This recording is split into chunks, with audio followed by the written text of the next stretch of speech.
Hi, this is Mary Kopczynski, the CEO of RegAlytics, with your update on this week's 26,776 regulatory alerts. And no, I'm not going to do the entire update in this mass, but I'm quite curious if any of you know who I am. This was requested by my 7-year-old son, who, spoiler alert, is dressing up as Han Solo. I asked him which character I could be, and it was not Princess Leia, but this guy. And back to our regularly scheduled programming. So, the regulators of the week are the UK and France for their unrelated but similar bus of GLP-1 dealers. So GLP-1s, which are the amazing weight loss drugs, semaglutide, Wevovy, Mounjaro, Zepbound, all of these are the same thing in different brands, doses, and indications, but they're largely referred to as GLP-1 drugs. So all I'm going to say about this, other than I totally wish I could afford to go on them, is that there have been some really big raids in Europe. The France National Agency for the Safety of Medicines and Health Products has been actively combating illegal online groups because they pose health risks from potential contamination and misuse. Meanwhile, the UK Medicines and Healthcare Products Regulatory Agency has conducted a record-breaking raid on a Northampton warehouse, dismantling what they call UK's first illicit weight loss medicine manufacturing facility. They seized over 2,000 unlicensed injection pens, along with raw chemicals and packaging equipment. The topic of the week, which is such a great, scary Halloween topic, is the death of living wills. Oh, the irony. So, for those of you who don't know, back in the mid-2000s, we had enough shocks with Lehman, Bear Stearns, MF Global, and more, where a single entity goes down and it created a spillover bankruptcy event, causing other entities to go down.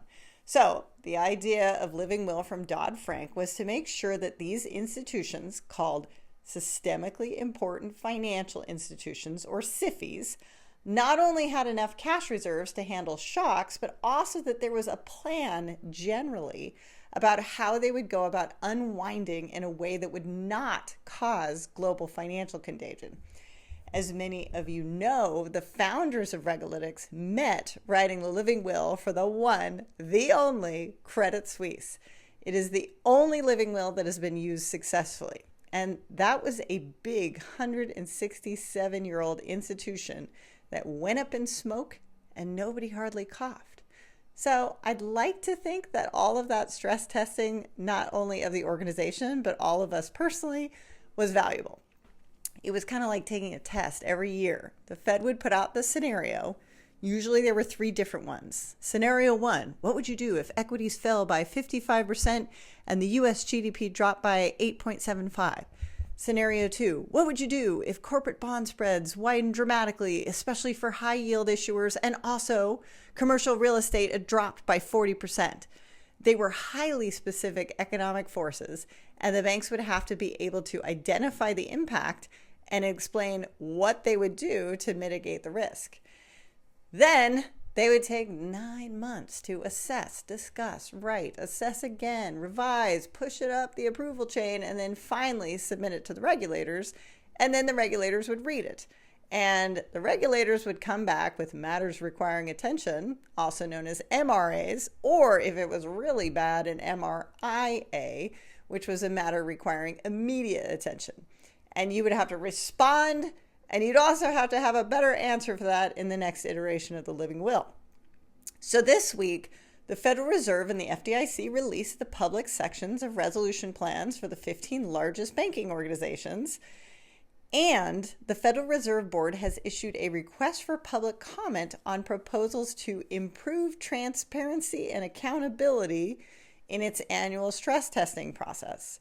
Comments are due by December 1st, and I can tell you already that Elizabeth Warren does not like it because she says it's too easy and it's like giving the answers to the test ahead of the test. Meanwhile, the OCC is proposing to rescind its guidance from last year for smaller institutions. The rule was going to require institutions with assets above $100 billion, or or so, that they would have to do a kind of mini living will. So that is going out the window. Meanwhile, the Bank of England performed a unique stress test of its own. They analyzed whether a decline in artificial intelligence-related asset valuations could affect financial stability. According to the report, AI stocks now represent roughly 44% of the S&P's 500 market cap, with valuations approaching levels last seen during the dot-com bubble. So that is scary stuff. And that's it this week for RegAlytics. We have the global supply chain of the world's regulatory alerts in one very easy to use place. And I know I'm not supposed to be biased and I'm supposed to try to keep it balanced, but I'm sorry.